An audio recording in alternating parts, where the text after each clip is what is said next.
2. All right. Let's go, guys. Chapter 11. Chapter 11 talks about gas exchange and transport. Very lovely, very fun, a lot of fun. Alveolar oxygen tension, we talked about it. Please be sure to understand alveolar oxygen tension formula, page 252, mini-clinic, AA gradient. Be sure to know that also. Also, AA ratio is important. Right now, you're not going to be tested, but you will be tested when it comes down to hemodynamic monitoring and mechanical ventilator. So, go to page 253. Rule of thumb is important for you to understand. No one's going to ask you that you have to know it because of this or that. Rather, it's something important for you to know on room air. PA, alveolar O2, is 100 millimeters of mercury. And also, PaCO2, alveolar CO2, is 40. Basically, we're going to talk about a different way of looking at these two values. And these two values are actually really simple because we already talked about cascade down or cascade up. Cascade down or up talks about the fact that pressure gradient or partial pressure gradient from higher moves to lower. Well, we're going to talk about the same thing at a different level. And we're going to talk about it in such a way that makes sense to us. Why all these gas exchange? Why all these up and down and all that? And what does it mean, basically? So when we were talking about, you guys told me, I didn't say that, I didn't know that, but you guys told me that PaO2 is 100 millimeters of mercury. Okay, 100 millimeters of mercury. And PaCO2 is 40, okay? 40 millimeters of. Which one do you think out of the two is heavier? If you have to look at O2 versus CO2, which of these two, okay, here's what I'm asking.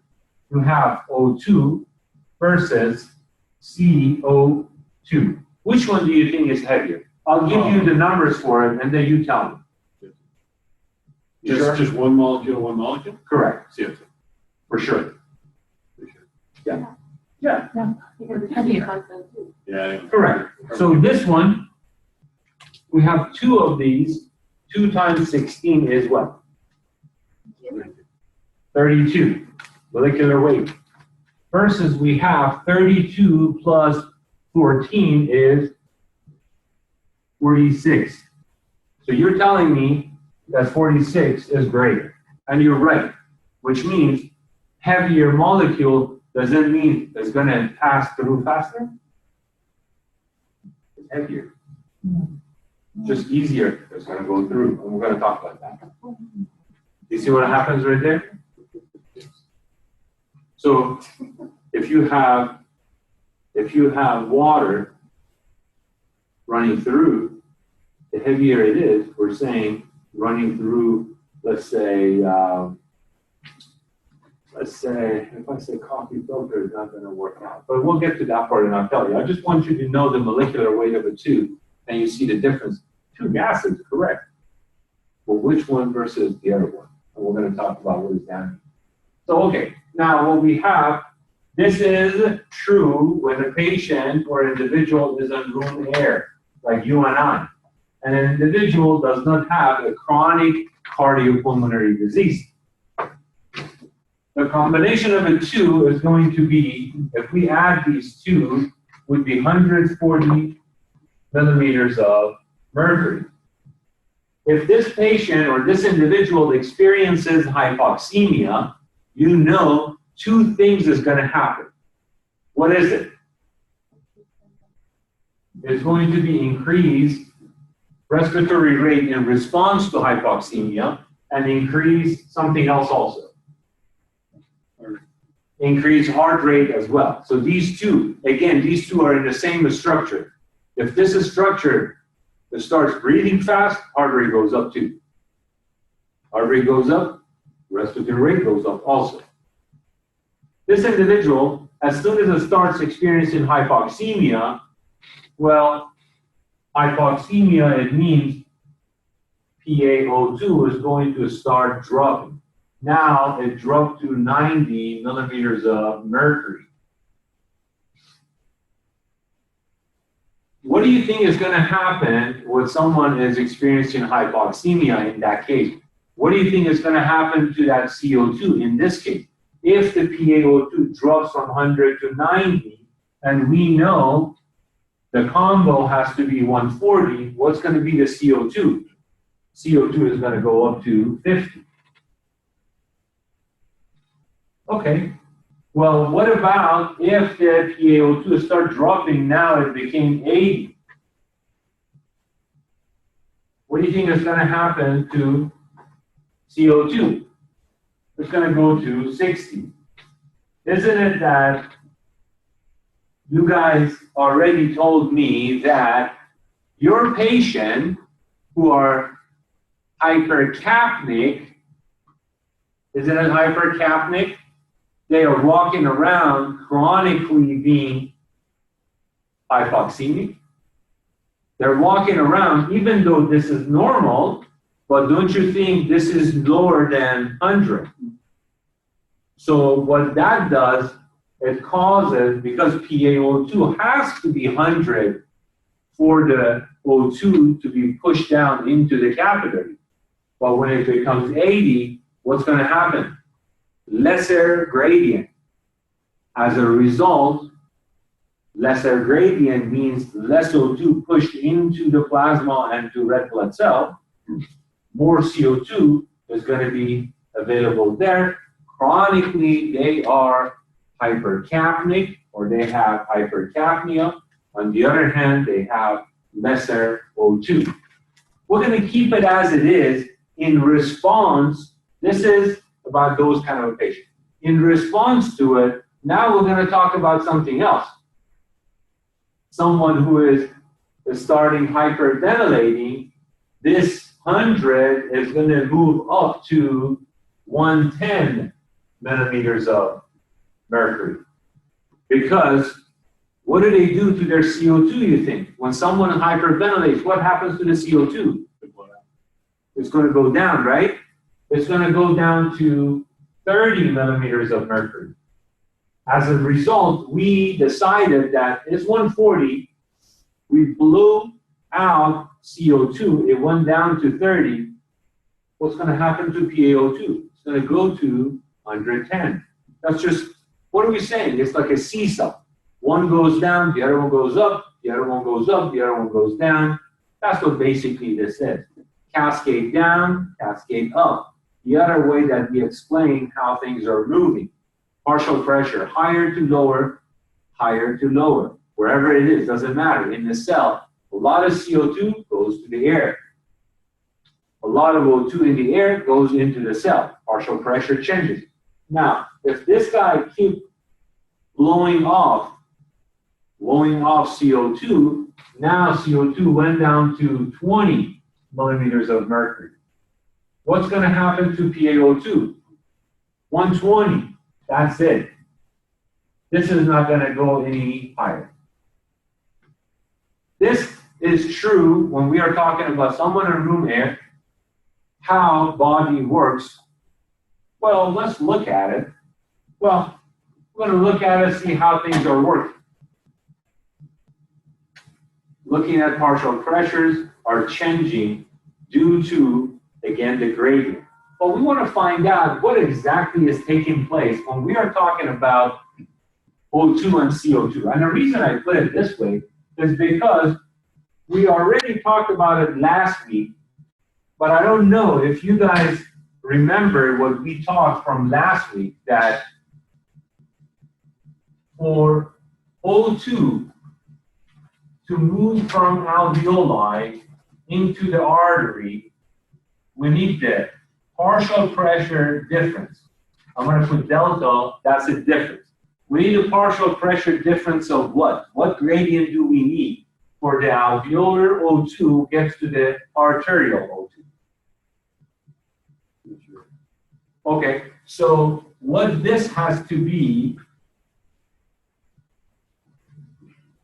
what is this in the alveolar? You just told me it's 100, am I right? And then what is in arterial? When it's not saturated all the way, when it comes from venous side. 40. 40. So what is the difference here? 60. So basically you're telling me for O2, we need the driving pressure of 60 millimeters of mercury. Is that what you're saying? Absolutely. That's why if your PaO2, alveolar O2 drops to 80, 80 minus 40 is going to be what? It's going to be 40. It's going to be lesser than 60. For O2 to diffuse through the AC membrane completely, clearly, in a good terms, you need to have this much gradient. Lesser gradient means lesser O2 to the tissue. Less oxygenation means depriving the cells from the supply of the O2, and that's not good. That's what we're saying. Now, on the other hand, for another gas that we know as CO2, what was the PaCO2? Remember that from last week? Was 40, right? And then for the venous part was 46. The difference was 6 millimeters of mercury, wasn't it? Okay. We need only and only for CO2, that's all we need for the CO2 to move. We talked about it, right? We just need 6 millimeters of mercury for CO2 to get diffused from capillary into the alveoli. This is where it comes, the molecular weight. The molecular weight of a CO2 is greater. It takes lesser partial pressure to move it because it does it by its own. We have lighter gas, which is O2 now. It takes a greater work to push it through. Does that make sense? Does that make sense, kind of, sort of? Okay, I'll give you an example. I'll give you an example because a little example is going to work maybe better. So this is heavier compared to the marker, right? I don't need to do any work. I don't need to do any work for it. If I let it go, it drops. Pretty simple. And as you look at it, I'm going to let it go. I don't have to do any work, and it dropped. And then this one, I have to do work in order to go really heavy at that one hit my foot. Because if I just let it go, it's slowly going to go down. But in order to hit my foot really hard, then I need to exert pressure to it. I need to have a greater gradient. That's what we're talking about. For O2, we need the greater gradient, 60 millimeters of mercury. And every millimeters of mercury counts for O2 versus CO2 only 6. Just a little we need, and it does the work on its own. That's what basically we're talking about. And if you look at it, how is that possible? Well, look at the molecular weight of each gas, because then it will tell you how each gas behaves, when, and how it moves. Okay. This was all that what we talked about last week and this week, and this is the whole picture of what we talked about. And also goes back with CO2 and O2. If you go to page 255, figure 11-3, we talked about this, and this is what I put on the board in a different way right now on that left corner. This is what exactly we talked about. Gas moves. Please be sure to understand this figure, 11-3. Complement to that figure is figure 11-2. Next to it, to the left. Because what it says, alveolar PaO2 and alveolar PaCO2 are opposite of one another. That is very, very much is true, and we can concur. And the reason we can concur is this, that if you look at it, PaO2, it starts to drop from 100, went down to 80. Okay, we got it. But now look at it, the opposite part, which is CO2, was 40, 50, and 60. So this has started to move upward. Doesn't mean they go against one another. That's absolutely is, that's what you told me. And look at the number. The numbers that I put is the numbers you told me to put it up. Look at this part. 30 to 20 went down, 110 to 120 went up. Again, they're going against one another. They're going against one another because that's what you told me, and you're absolutely right. These two are working. So we are saying this. This is what it looks like right here. This is O2, red. It looks red, it looks really, really good when it's red, right? When the blood is really red, it means a lot of O2. And then we're going to put the black one right here because it's going to be darker. Let's put blue because it becomes cyanotic. Because we want to be precise. If we have a lot of, let's say, if we have a lot of O2, what do you think is going to happen to our bluish? It's going to be lesser. And once our reddish goes down, our bluish is going to show up. We're saying if this O2 goes up, CO2 goes down. That's what the numbers are, as a reference, are telling us. Body going to show itself also. If we don't have a lot of O2, what's going to happen to our face, our lips, and periphery? It turns from pink and reddish into bluish. As soon as we give someone O2, what happens to that CO2? Out the window. Easy to remove CO2. 6 millimeters of a mercury difference, that's all you need, versus O2. That's why you have a lot of devices. Another thing, remember that most of your patients who are coming to the hospital are on O2 devices, aren't they? Only a few of them are on the mechanical ventilation, because mechanical ventilation talks about removing CO2 versus most of your patients, or a lot of your patients, are on O2, which talks about right here. We need a lot of help in this department because it requires a greater effort. It requires a greater partial pressure gradient to move the O2 across the AC membrane. Page 255. Page 255, under anatomic shunt, you want to highlight from the beginning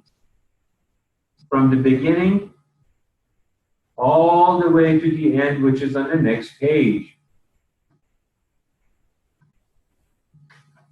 And then you want to go to the next page, 256. You want to look through ventilation / perfusion ratio. And you want to highlight that paragraph. The headline says ventilation perfusion ratio. Go to the bottom of the page, ventilation perfusion ratio. It's a different color, kind of like, what is it? What color is that? So ventilation perfusion. What's the heading? What's this color? Greenish. Greenish. Okay. Greenish. Olive. There you go. Olive. Olive. Olive. That's okay. That's okay. I did that too. Do you think it's only your book or like this one? Oh, that's not. Okay. This is crazy. And I'm not even done with that. Look at all the marking and all this, and I'm like, it's still doing this, and it's like, oh, that's a lot going on. Which is good. That's okay. All right. Oh. Now. Oh, okay. Yeah, lovely. Very lovely. Okay, so you want to look at the ventilation perfusion. Please be sure to study ventilation perfusion. There's a whole lot about it, and you just need to know those stuff. And we're done with that department, and then we're going to go to oxygen transport, page 257, left side, left column. At the end, under the heading oxygen transport, please highlight the first line. Blood carries O2 in two forms. A small amount of O2 exists in a simple physical solution dissolved in plasma and erythrocyte intracellular fluid. However, most O2 is carried in a reversible chemical combination with hemoglobin inside the red blood cell. You want to know it. And then physical dissolved oxygen heading, highlight the first sentence. You already know the formula. Mid column, under the heading chemically combined oxygen, highlight the first sentence. And then where you see oxyhemoglobin black in bold, beginning of the paragraph, it starts, in whole blood, 1 gram of normal hemoglobin can carry approximately 1.34 milliliters of O2. Whoa, you already knew it, didn't you? Well, you didn't know where it's coming from. That's where it comes from. Okay. Page 258. Page 258, right column, midpoint, it says oxyhemoglobin dissociation curve. Right above it, it says normal SaO2 is 95 to 100% depending on the age of the patient. Again, that's your normal value. 259, right column, right above the normal loading and unloading of oxygen. The normal CaO2 concentration is 16 to 20 milliliters per deciliter. Sometimes you see it 16 to 20%. It's the same thing. Don't get confused over that. We got confused with that. It is confusing. We were like, is it percent or is it? Yes. Milliliter per deciliter or percent. Both of them are acceptable. So just be familiar with that part. 260, mini clinic, you want to look at it, you want to be comfortable with it, see what it says. On the same page, under Bohr effect, right column, you want to highlight the first paragraph. Be sure to know it, to understand it. And then 263, carboxyhemoglobin, right column. You want to know that. The first 2 sentences you want to highlight, which is going to be 3 lines and a couple of words. And it ends at 402, carboxyhemoglobin line. And right above the table 11-3, it's P50. You want to know P50 is the partial pressure of O2 at which the hemoglobin is 50% saturated, is standardized to a pH of level of a 7.4. Because instead of studying P100, not everybody always going to be P100, right? You're going to study P50, you can have a better picture or quicker picture when it comes to studying the partial pressure. So that's the one we're talking about. Page 264, figure 11-2. You want to memorize whatever in that figure you have, because it talks about decrease and increase affinity, attraction, love of a hemoglobin for O2 due to presence of acidity or alkalinity. High CO2, low CO2. High temperature, low temperature. High 2,3-DPG, which is enzyme that stabilizes the hemoglobin to let go of O2, or low level of it. Abnormal hemoglobin, which could be carboxyhemoglobin, could be methemoglobin. Abnormal hemoglobin could be also hemoglobin that are not in good shape, such as a disease we call, something that you guys need to be familiar with. We have a hemoglobin disease we call sickle cell disease. It is genetically evolved individuals who are living in a malaria epidemic. So body came up with a mechanism to fix it, to fight against it. What did it do? It changed genetically the shape of a hemoglobin. As a result, then hemoglobin becomes a crescent shape, right? The crescent shape, do you really think the crescent shape is good for flowing inside the pipe? No. As a result, at the joint, they get tangled together. And these individuals are in severe pain at their joint because vessels are getting really narrowed down. These crescent-shaped hemoglobin are getting tangled and stuck there, and they're in pain medication a lot. Some people don't understand these individuals and they think, oh, they just want pain medication. Yes, because it's painful. It's hurting.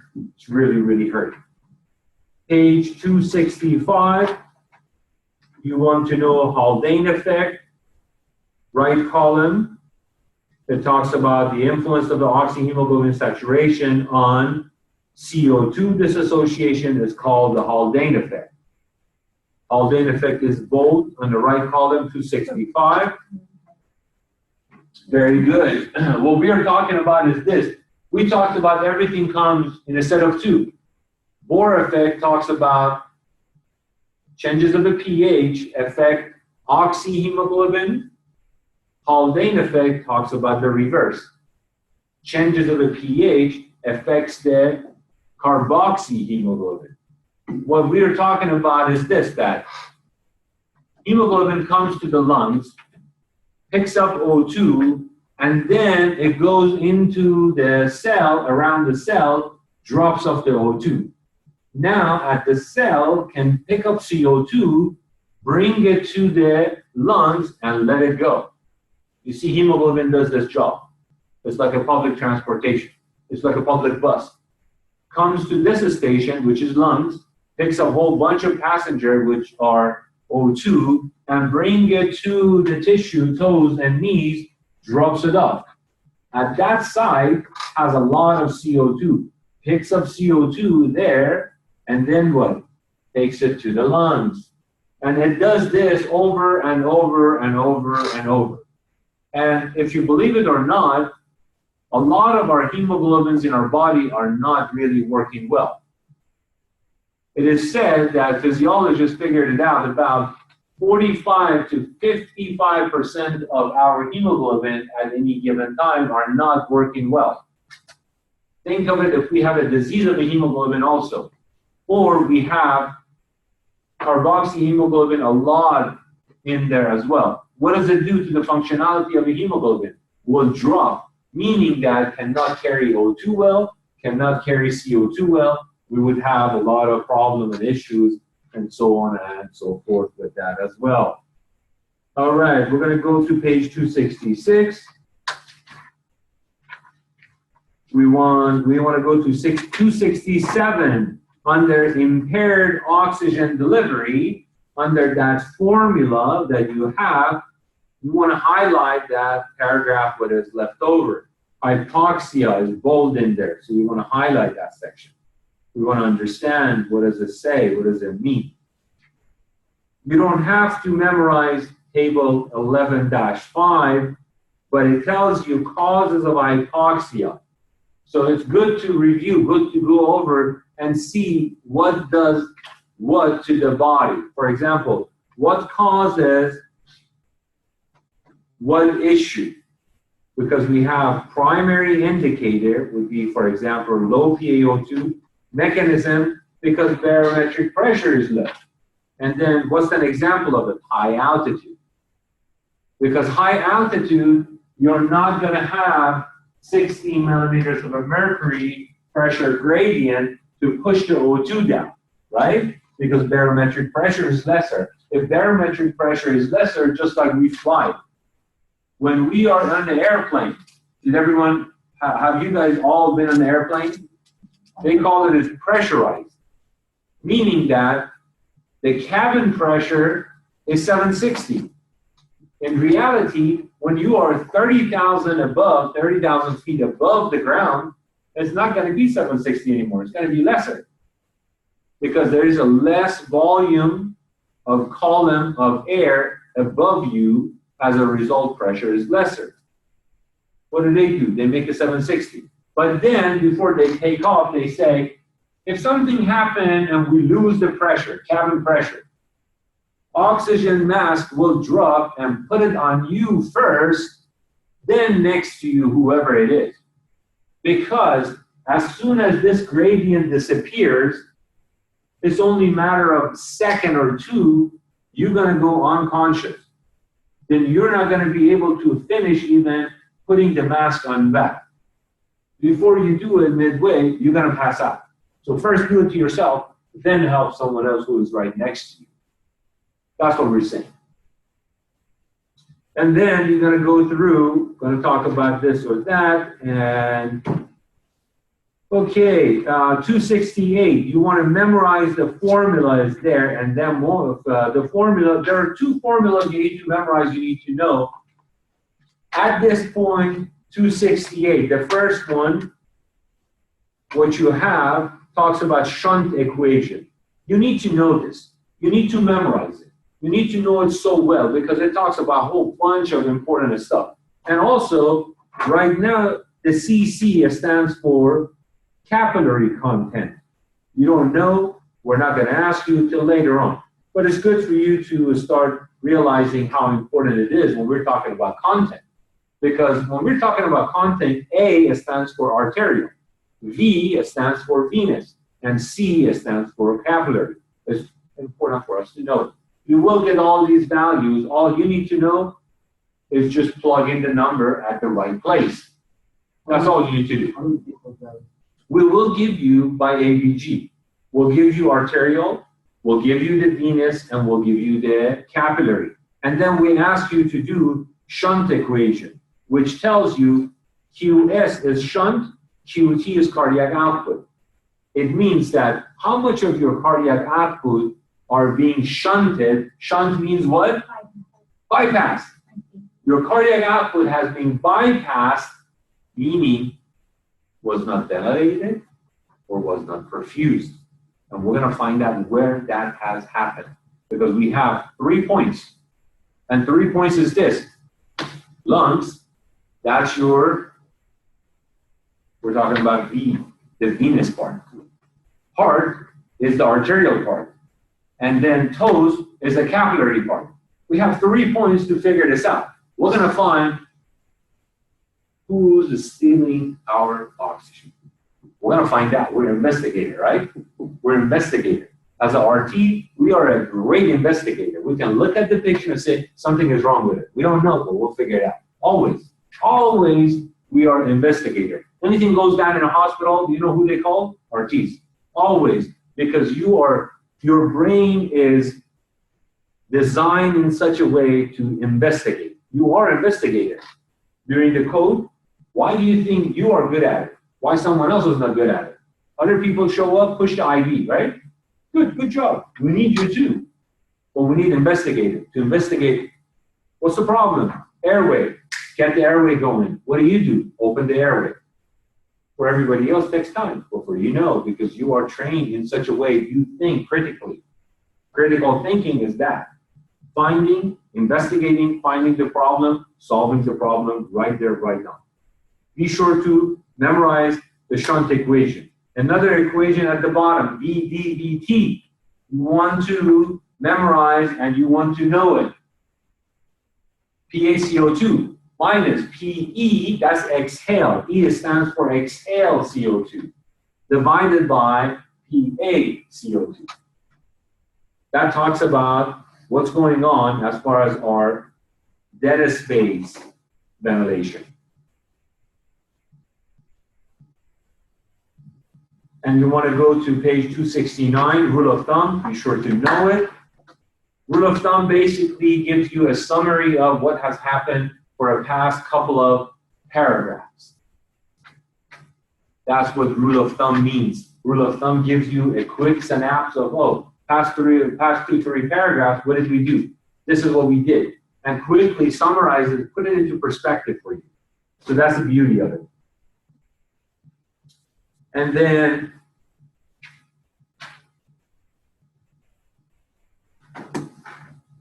then you want to go to 272 and highlight what it says on the left column, increased dead space ventilation. That paragraph is also an important paragraph for you to know, to understand, because it's always going to be there. Everything what we study in cardiopulmonary, everything comes back to one major, big, huge, like an umbrella topic, and it's VQ mismatch. VQ mismatch, ventilation to perfusion. Ventilation to perfusion. Blood gas is all about ventilation perfusion.